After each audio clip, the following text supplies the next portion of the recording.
you know that that's your kid, I will never give you a DNA test. That's not going to happen. No. Because I know, of course not. But if he's asking for it, I will not go. I did my research. I will never, ever give him a DNA test. You will need to take me to court. If it was up to me, I would require DNA tests to be performed at the time of birth. No. I don't know why it's calling my wife to do that. It's ridiculous.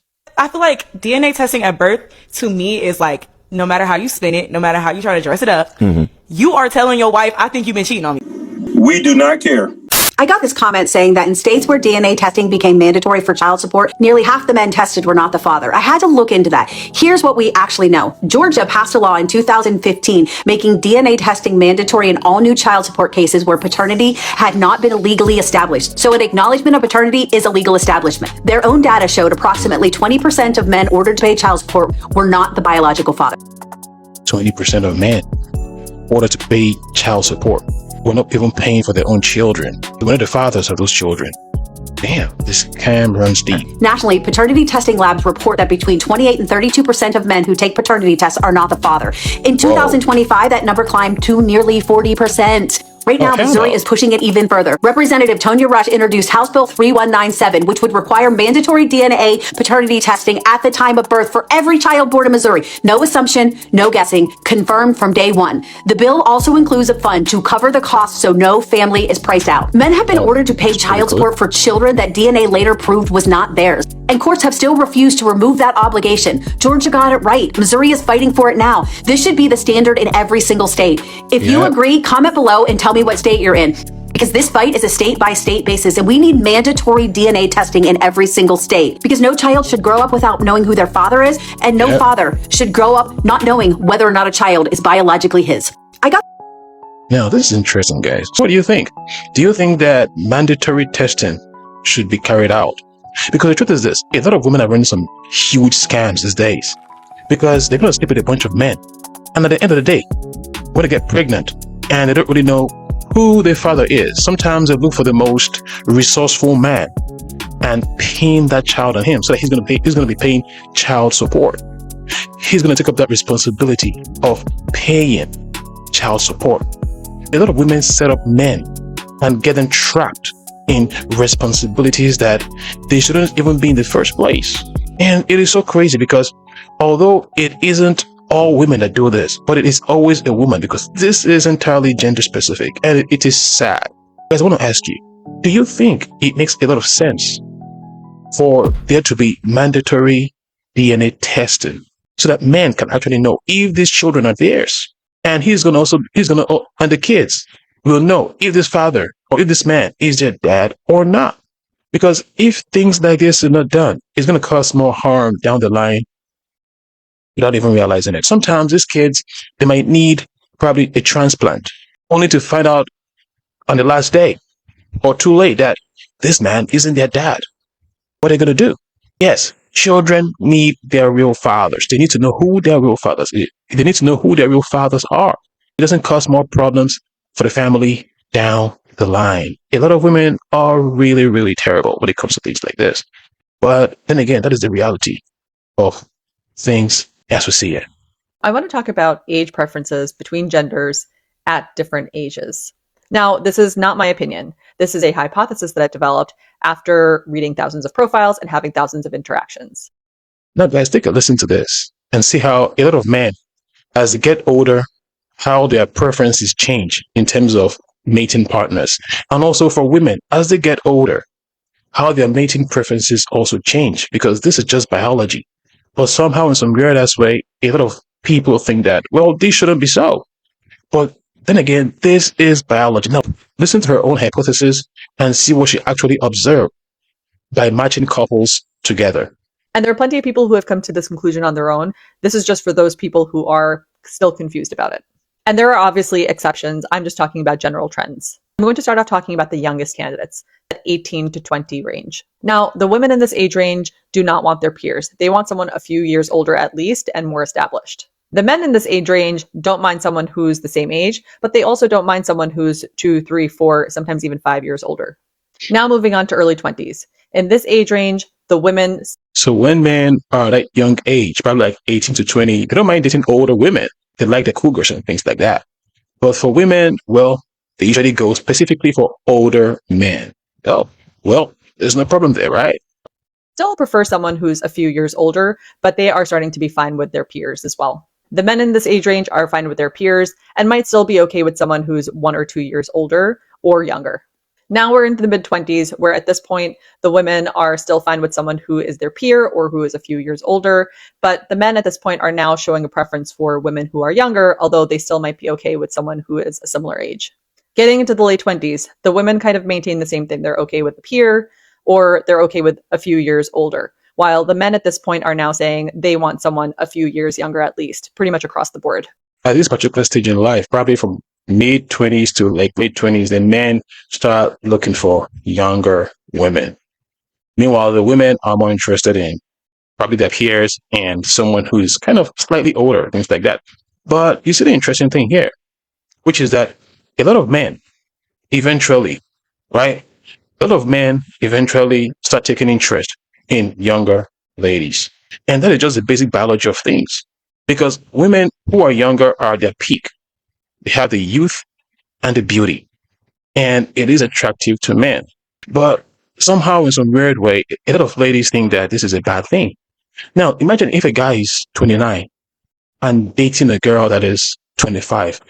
Guys, let me know, how is that a bad thing? I really need to know. If a guy is 29 and his girl is 25 or 24, how is this a bad thing? Because the trick is this. A lot of women try to gaslight men into thinking that they're doing something wrong because they give this hypothesis of a guy being 29 and he's looking for a girl who is 16. Nobody's saying shit like that.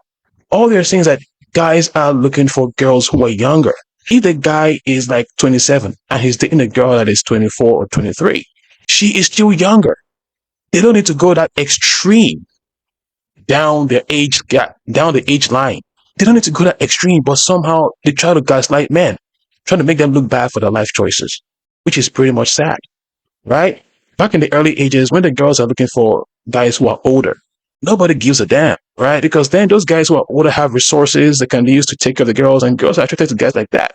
But at a certain point in time, things begin to change. Now the guy begins to accumulate more resources, get into his peak. And now he's interested in something else. His preference begins to change. But it is so sad that when a girl has a preference, it is accepted by the society.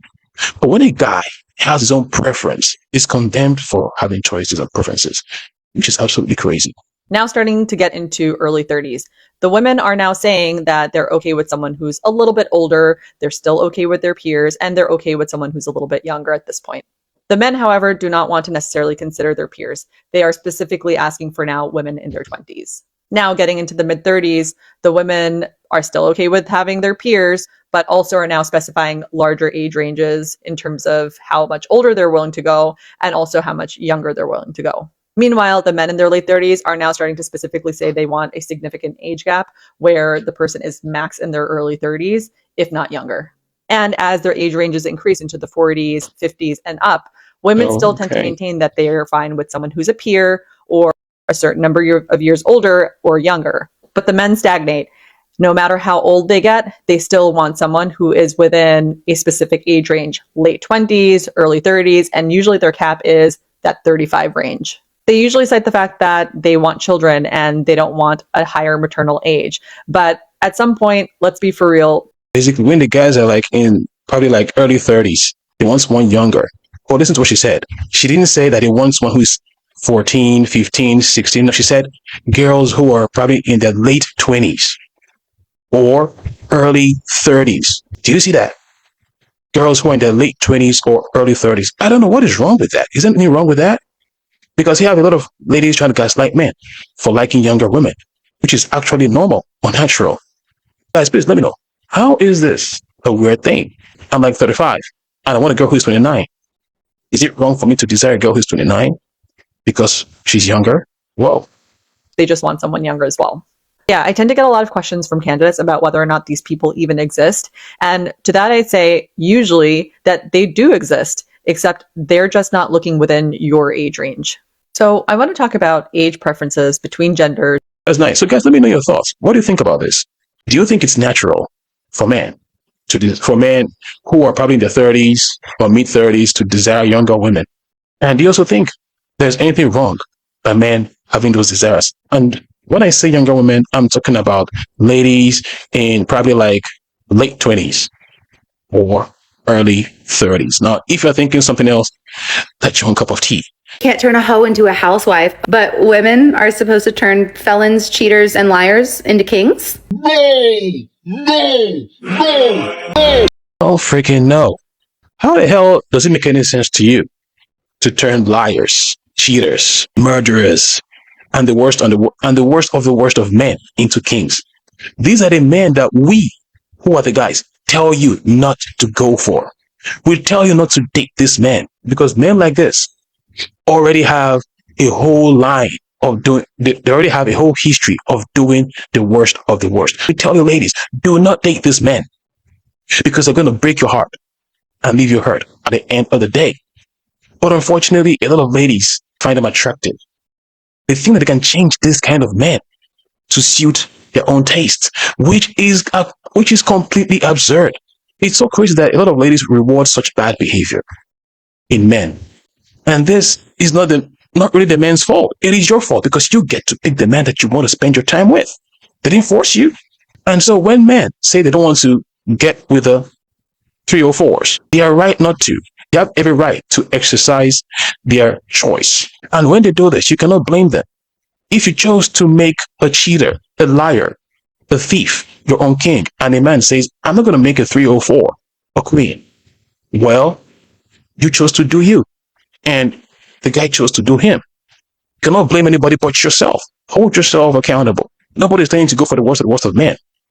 But unfortunately, sometimes the worst of the men are like also in the top percentile. Sometimes in the top percentile. And because of the resources that they have, a lot of girls do go for them, which is kind of sad. But that's the reality. And you need to hold yourselves accountable. Right? I want to get away from you. I want my freedom from you. I'm begging you, please sit down, Gary. Please don't leave me. Please.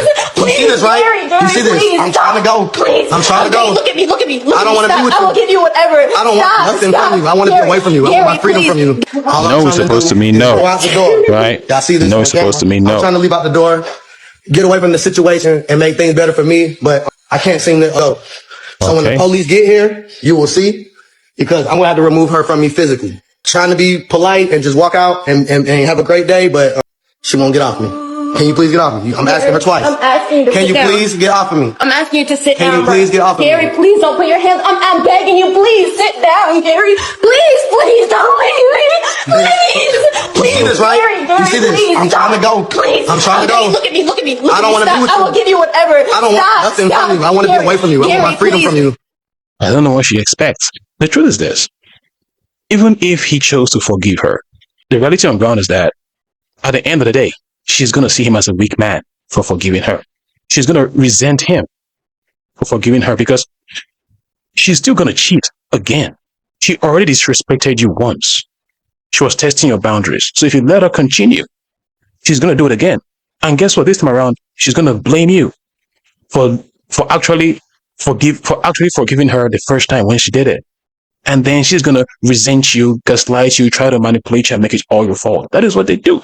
Because right on this same internet, I have heard a lot of girls say that, well, if they cheat on their man and their man decides to forgive them, then it's the man's fault for tolerating bullshit. The girls say it in front of the camera. They put it out there that it is your fault for in that disrespect. Go in the first place. Yeah, the guy has to put his foot down and then move on with his own life. She messed up. It wasn't his fault. And the moment he decides to forgive, he's going to be a weak man. Yeah, he's going to be classified as a weak man. Or if the girls want to make it so sweet for you, they're going to say a real man, an intentional man. Oh, they're going to use all those sweet words to try to manipulate you to calm down. And once you do so, you're in the trap.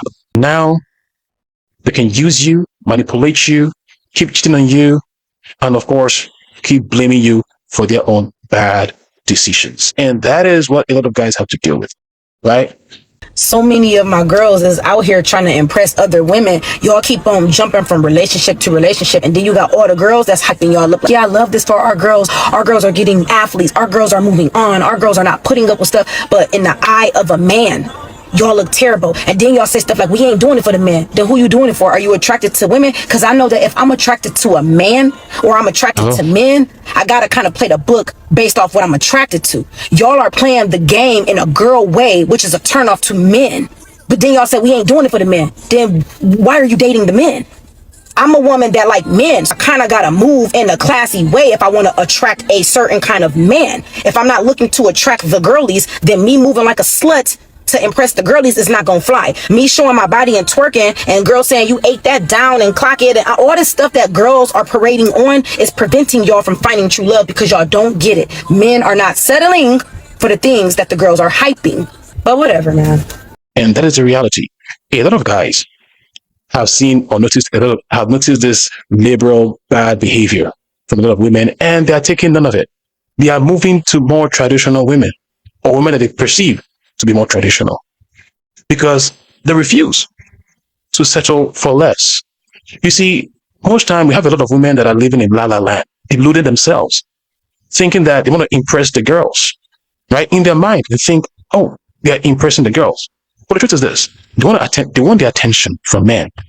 They are looking at the men. They dress up for the men. They want to see if the men are going to approach them. They want all these things. But of course, when they come out online and they put out all these things online there, they try to make it look as if, well, they're doing it for the girls. Why? For the validations, likes, clicks, engagement. Make it look as if I'm a baddie, the girl's girl, and those kind of things. And thus, when you do this, thinking that, well, you might be winning online, but offline, the real thing that you want, the men that you want, they are not going to want you because you don't have the character that they want. You don't have the personality that they want. You don't have that nurturing spirit that they want. No guy wants to settle with a 304. Or it might not be a 304, but a 304 acting girl. Nobody wants to settle for that. But somehow, some way, a lot of women feel like guys should settle for things like that because after all, they're privileged. Guys are supposed to feel privileged for having such girls look their way, which is complete bullshit. Sadly, some women don't know that they are the ones that are hurting their own chances until it is too late. And then they come out online and they start shouting shit like, oh, they hate marriages, they hate men, and things like that. But your own choices brought you down this road. Now you have to live through the consequences. It isn't the fault of guys. It is your fault. Now, somebody said this. It's getting out of hand when you see women calling out other women. Oh, yeah, she is hitting the rocks because a ton of women are calling out other women, holding other women accountable, which is a good thing. And just as women hold other women accountable, men are also known to hold other men accountable. If they do bullshit, well, guys are going to call their bullshit. They're going to call out their bullshit. Men don't soft talk other men. Hell freaking no. They tell it to the face straight. Bro, you're doing something shitty. Go fix yourself. And again, guys, don't forget to subscribe and hit the notification button because, guys, let me know your thoughts in the comment section below. What do you think about men not choosing to date women who are 304 presenting? Do you think they're wrong for doing so? Or do you think that they're insecure? Or do you think maybe they're weak men? We're going to see more videos on modern dating and how shit has hit the fan. Till next time, cheers.